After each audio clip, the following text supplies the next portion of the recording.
A check on the crude prices first, which have seen a marginal improvement supported by Chinese trade data numbers. Chinese imports grew at 14.1% for the month of March, while exports grew 10%. This has boosted expectations of a recovery in the world's second largest economy, which augurs well for oil demand. President Obama also has proposed to bring down the government deficit to $7.44 billion as an FY14 budget proposal. He has proposed to impose a buffet rule where the wealthy pay 30% of incomes in taxes. On your screens there, slight decline coming in for both crude prices there. Meanwhile, the gold prices are holding just about steady as Japan's aggressive monetary policy boosts the bullion's appeal, but the stronger equities have capped much of the gains there. And on your screens, 0.5% of a decline coming in for the gold prices as well. Let's get in then. Chirag Kabani, technical analyst, AskChirag.com. Also joining us is Vijay Bambani. He's author and CEO, BSPLindia.com.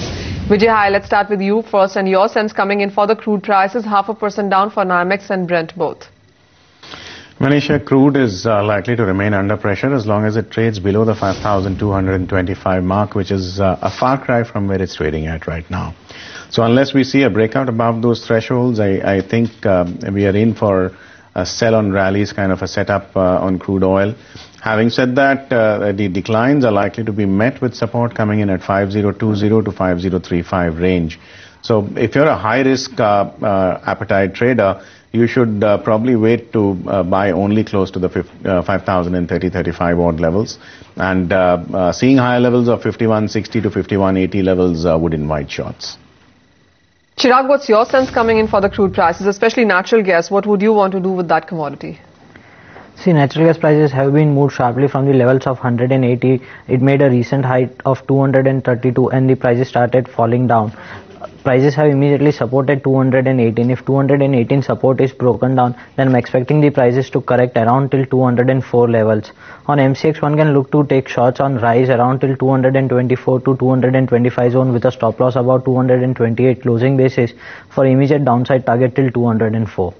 Vijay, how would you look at the base metal prices now? Because there has been some positive data that has come in. Markets also expecting the stimulus to continue from major central banks. Are you looking at supports at least in the very near term?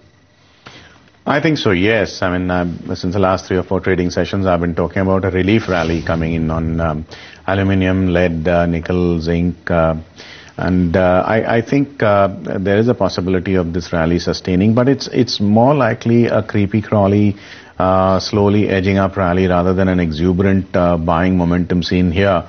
Because, as I said, it's a technical pullback, not a complete trend reversal, which basically sees a V-shaped rocket-powered rally. It's unlikely to be a rocket-powered rally. And at the first sign of any adverse news, one must also bear in mind that this technical pullback can be aborted. And therefore, you must be fairly nimble-footed to exit the first sign of trouble. Having said that, the upside potential still remains of 2.5% across most industrial metals. Creepy crawly rally, as Vijay calls it. Chirag, what's your sense coming in for the prices now, especially copper? How would you want to trade it today? I totally agree with Vijay sir's view. It's just a technical corrective pullback in the base metals act. One can look to buy most of the base metals for a short-term corrective pullback. Copper can be bought in the zone of 410 to 408 with a stop loss below 404 closing basis for an immediate upside target till 419. If we have a daily close above 419, short covering rally can take copper prices till 425 to 426 in the short term. Vijay, what's your sense coming in for the gold prices now? Because there is an expectation that you might be looking at further higher imports for this quarter as we head into the wedding season. Akshaya Tritiya also falls into this quarter itself. There is an estimate that 30% of an increase is what you could see quarter on quarter as in sense of imports in this quarter. How are you reading it? Manisha, the markets are always forward-looking, and Akshaya Tritiya, the wedding season, the peak demand surge because of these two combined confluence of factors has already been discounted into the prices as far as I'm concerned. I think the 30,000 level, 30,100 to be more precise, would be a fairly strong resistance for the bulls, and they'll find it a formidable kind of a challenge to overcome this level, if at all they manage to challenge it. My guess is gold prices are likely to remain in a limbo, even though a technical pullback or a relief rally could be seen in gold and silver both. but it still lacks the kind of strong legs that are required to see a sustained turnaround.